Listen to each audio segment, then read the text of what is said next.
I've always enjoyed riding motorcycles, four-wheelers, snowmobiles. I grew up in Upper Michigan, so we had lots of opportunities to ride through the woods. It's just always something I just always enjoyed.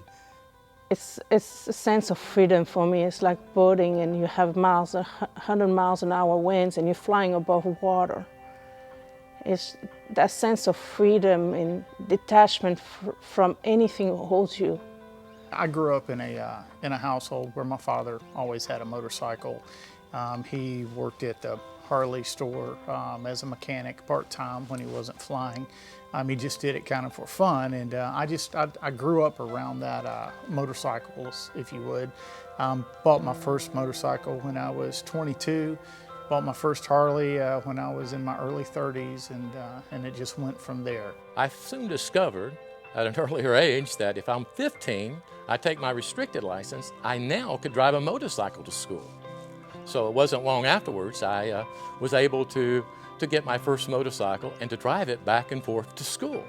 So ever since then, it was convenience, fun, and economical. So it developed into a passion. I never was really a motorcyclist until much later. I always had that joy. I always enjoyed it, but I didn't really get into it at first till much later in life. Maybe when I got a little bit more sense. When I moved to Florida from Texas, God was really working on me. I was hanging out with the wrong people at the time, but He was building something, and I never knew what it was until we came along with 2 or 3 years later when we actually started Make It Happen Riders. I am one of the original founders. I discovered with another member, Tommy Fleming, who's also known as Guns, that he had a motorcycle, and that one day after church we were talking about what we were going to do after church. Well, majority of us, as we were talking, saying we were going to go home and clean out our garages, but before we could clean out our garages, we had to take out our bikes, and then we began to discuss, well, you have a bike? Well, man, I got a bike. And then we began to say, well, let's hang out. And before long, as we began to hang out, as we began to be intentional with sharing Christ, we found there was another world out there, another opportunities that we could reach the lost and share Jesus with. Make It Happen Riders started when TVA had first started doing discipleship groups. They had talked to Mikey and I each separately about starting a discipleship group. Well, we both loved motorcycles, and so we sat down one day and said, you know what, let's what do you think about starting a motorcycle ministry? So I was all on board for it. You know, I love God and I love motorcycles. So we sat down at on Mikey's back porch, and we came up with a name, and we came up with a design of what we wanted our patch to be, which my son designed for us.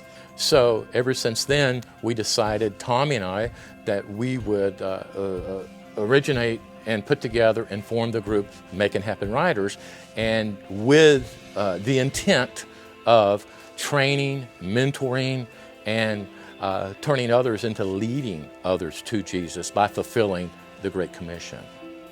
In the first weekend that we had the table set up, we had 5 or 6 people sign up that were interested in riding. So and that was just the start. I already had a motorcycle at that time, and just kind of decided that I'd never ridden with a group before, but I did realize that I wanted to be a part. I enjoy motorcycling, and I enjoy sharing our faith with others. So it just kind of came together. We now have 11 patch members, and we don't really seek membership. You know, we don't seek out people. We allow God to bring the people to us and make sure that it's the fit that He wants for this ministry and not what we want for this ministry. We do a lot of different types of ministry throughout the community. We have members that are in the jails. We go to the hospital and do ministry there. On Sunday evenings we have an outreach at a local gas station, racetrack gas station. We started doing what we call biker church, And Biker Church is every Sunday night. We meet at the Racetrack Convenience Store on South Florida.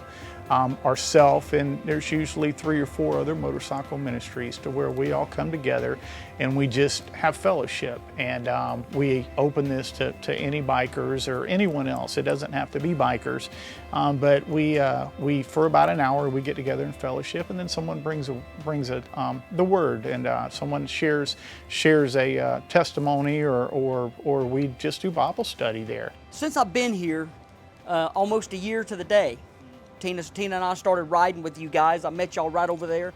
Well, actually, I met a couple of you yahoos for the first time at Trace DS. I won't mention any names. Coach was the first man I met. You're welcome. I am scarred for life, okay? Yeah, but I was going through a very difficult time in my life. I've been through a lot. I had fallen into a deep depression. I'm going to be a little transparent tonight. And the reason I'm going to do that is because I have been studying people around here. See, I've been part of a church for 18 years. And in this church, every time I go to church, everybody's got a smile on their face. Everybody's okay. Everybody's got it together. Nobody's got any problems.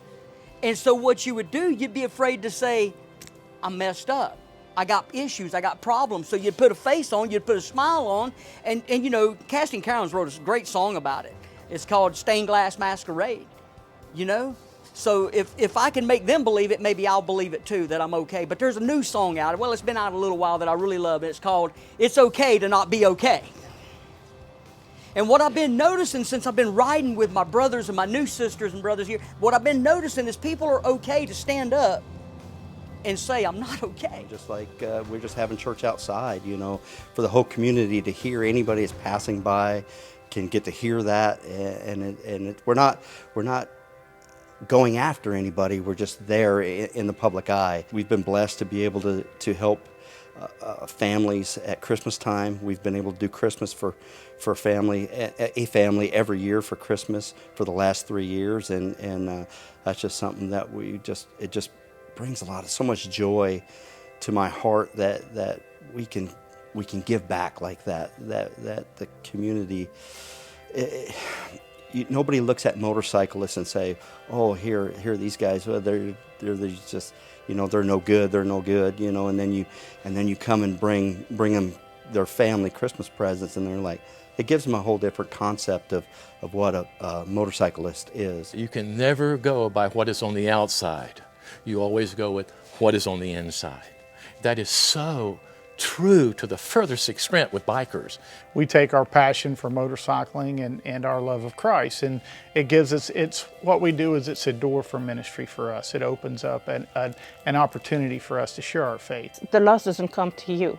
You have to go to the lost. The apostles were sent out 2 by 2. They were sent out to the world. And that's what we're called to do. And just being able to go out into the motorcycle community and share our faith has meant the world to me.